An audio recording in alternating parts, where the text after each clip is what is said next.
Hello friends, कैसे हैं आप? नमस्कार, मेरा नाम धर्मेंद्र है और दोबारा से मैं लेके आया हूं अपने यूट्यूब मंच विराट फोरम पर आपके लिए एक नया चैप्टर जिसका नाम है पठार। दोस्तों, हम ज्योग्राफी की कुछ सीरीज करेंगे।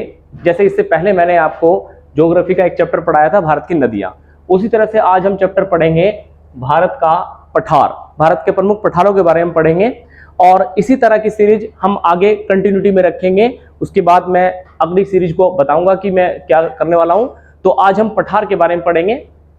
पठार पढ़ने के लिए सबसे जरूरी है कि पर्वतों का कंसेप्ट भी समझ में आना चाहिए। दोस्तों, 1000 मीटर से जो हाइट के पर्वत होते हैं उनको पहाड़ियों की श्रेणी में रखा जाता है और पठार जो है उससे नीचे की हाइट पर पाए जाते हैं। पठार धरती से उठा हुआ लगभग समतल भाग माना जाता है। जैसे कि मैं आपको थोड़ा सा बताऊं कि पठार का शाब्दिक अर्थ जो है मुख्य भूमि से उठी हुई वो समतल भूमि है जो कि अपने आसपास के क्षेत्रों से थोड़ा सा उभरी हुई होती है।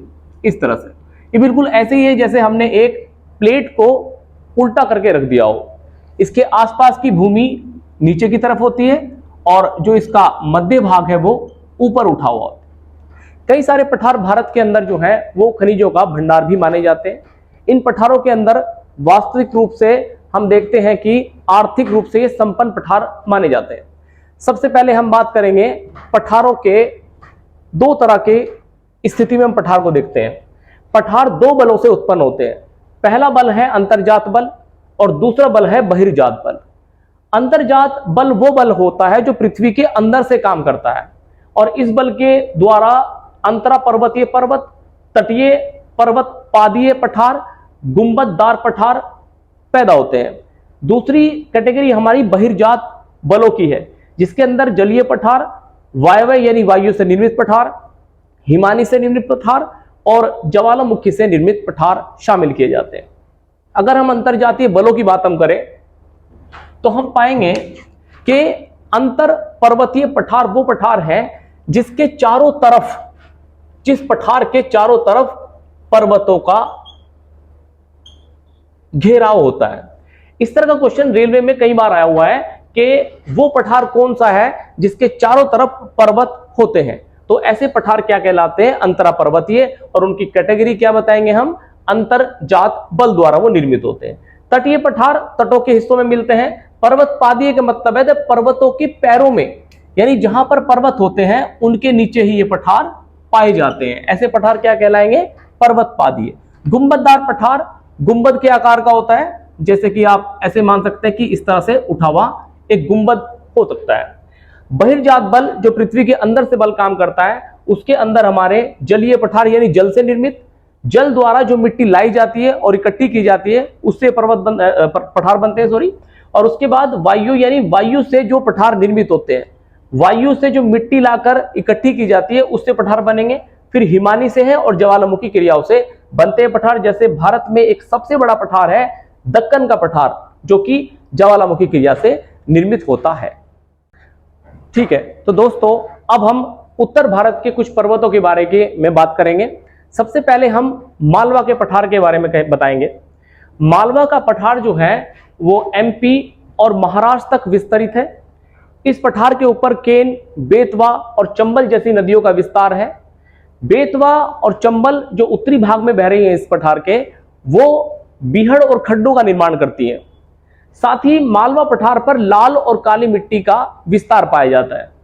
ये पठार आर्थिक रूप से बहुत ज्यादा धनी नहीं है, लेकिन इसकी मिट्टी जो उपजाऊ टाइप की है उसके ऊपर जो है कई बार जो है कृषि की जाती है और जिसमें कपास की खेती सबसे उत्तम मानी जाती है। एक सबसे इंपॉर्टेंट बात यह है कि ये अरावली और विंध्याचल पर्वत श्रेणियों के बीच स्थित है ये पठार, जिसकी वजह से इसके अंदर एक अलग जलवायु का वातावरण है। अगले पठार की बात हम करें, बुंदेलखंड का पठार। ये उत्तर प्रदेश के दक्षिण भाग में स्थित है और लगभग एक निर्जन क्षेत्र है। इस पठार में बहुत सारी नदियां तिरोहित हो गई हैं और एक ऐसी स्थिति में आ गई है भूमिखंड जो कि एक अनउपजाऊ सा क्षेत्र होता जा रहा है। बघेलखंड जो उत्तर प्रदेश का ही निचला हिस्सा है उसका पठार जो है बहुत महत्वपूर्ण है, क्योंकि ये दो पठारों के बीच में है, मालवा का पठार और छोटा नागपुर का पठार। छोटा नागपुर के पठार के बारे में अगर हम बात करें तो इसे खनिजों का भंडार कहा जाता है, या इसे भारत का रूर क्षेत्र भी कहते हैं। इस पठार के अंदर सोना, तांबे, चांदी और बहुत सारे बहुमूल्य धातु प्राप्त होते हैं। इस पठार की सबसे खास बात यह है कि ये अग्र गंभीर पठार है। ये क्वेश्चन आया हुआ है कि अग्र गंभीर पठार कौन सा होता है, तो छोटा नागपुर पठार एक अग्र गंभीर है, जो आगे से जो है वो नीचे की तरफ ढलान उसमें बहुत ज्यादा है। दूसरी बात यह है कि रांची जैसा शहर, एक प्रश्न आता है कि रांची शहर जो है वो किस पठार के ऊपर है, तो रांची जो है वो छोटे नागपुर पठार के ऊपर ही स्थित है। अगली बात अगर हम करें शिलांग पठार। शिलांग पठार सेवन सिस्टर्स के अंदर एक मात्र पठार है, और इस पे प्रश्न आता है कि ये पठार किसका हिस्सा है, तो ये पठार जो है प्रायद्वीपीय भारत का हिस्सा है। यानी आप ये मान के चलो कि ये पठार कभी यहां पर था, यानी ये हिस्सा यहां से जुड़ा हुआ था। और ये क्वेश्चन भी आता है कि किस गैप से ये पठार जो है प्रायद्वीप भारत से अलग हुआ है, तो उस गैप का नाम है मालदा गैप। ये मालदा गैप से प्रायद्वीप भारत से अलग हुआ है। तो प्रश्न मैं दोबारा रिपीट कर रहा हूं कि शिलांग का पठार जो है वो किसका हिस्सा था, तो आप बताओगे प्रायद्वीपीय भारत का हिस्सा। ठीक है, तो दक्षिण भारत के पठारों की अगर हम बात करें तो सबसे पहले हम दंडकारण्य पठार की बात करेंगे।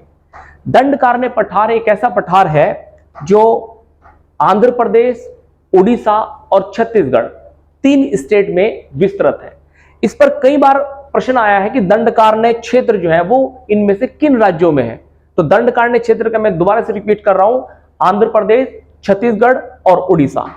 इस पठार की सबसे खास बात यह है कि ये जंगलों से घिरा हुआ पठार है, एकमात्र ऐसा पठार है जिस पर जंगलों का बहुत बड़े रूप से विस्तार हुआ है। अगले पठार की बात हम करेंगे, दक्कन का पठार। ज्वालामुखी क्रिया से निर्मित पठार है दक्कन का पठार, और इसके ऊपर एक मिट्टी पाई जाती है जिसका नाम है दक्कन ट्रैप। दक्कन ट्रैप, ये शब्द आप याद रखेंगे। दक्कन ट्रैप का मतलब यह है काली मिट्टी। दक्कन ट्रैप, काली मिट्टी। प्रश्न आता है कि दक्कन ट्रैप कहां पाई जाती है, तो ये काली मिट्टी जो है दक्कन के पठार पर है, और इस दक्कन के पठार के ऊपर अक्सर जो है वो कपास की खेती प्रमुखता से होती है। सबसे बड़ी बात यह है, बहुत खास चीज है समझने की, यूपीएससी में ऐसे बहुत सारे प्रश्न आते हैं कि दक्कन के पठार का जो ढलान है वो किस तरफ से है, तो आप देखना कि दक्कन का पठार जो है वो इधर से ढलान में है, बिल्कुल इस तरह से। इस ढलान को हम कहेंगे पूर्व से पश्चिम की तरफ का ढलान है। इसी कारण बहुत सारी नदियां इस पठार के ऊपर नहीं चढ़ पाती, और सब नदियां जाके बंगाल की खाड़ी में गिरती हैं, जैसे कावेरी, कृष्णा, गोदावरी, ये सब नदी बंगाल की खाड़ी में। लेकिन एक प्रश्न आता है कि 2 नदियां ऐसी हैं जिन्होंने इस दक्कन के पठार को बीच में घाटी ढूंढ ली है। घाटी का मतलब जो है यहां पर यह है कि इन्होंने दरार ढूंढ ली है। दरार को हम रिफ्ट भी कह सकते हैं, रिफ्ट घाटी। इन रिफ्ट घाटी में को 2 नदियां बह रही हैं, एक का नाम है नर्मदा और दूसरी का नाम है ताप्ती।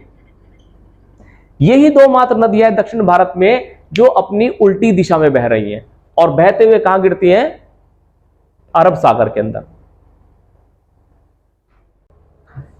ठीक है, तो हम देख रहे हैं कि दक्कन के पठार की बात में अगर हम बात करेंगे तो ये काली मिट्टी का एक बहुत बड़ा भूखंड है, और मैंने बताया अभी आपको कि 2 नदियां जो हैं पश्चिम की तरफ बहते हुए अरब सागर में इसी पठार से होते हुए जाती हैं।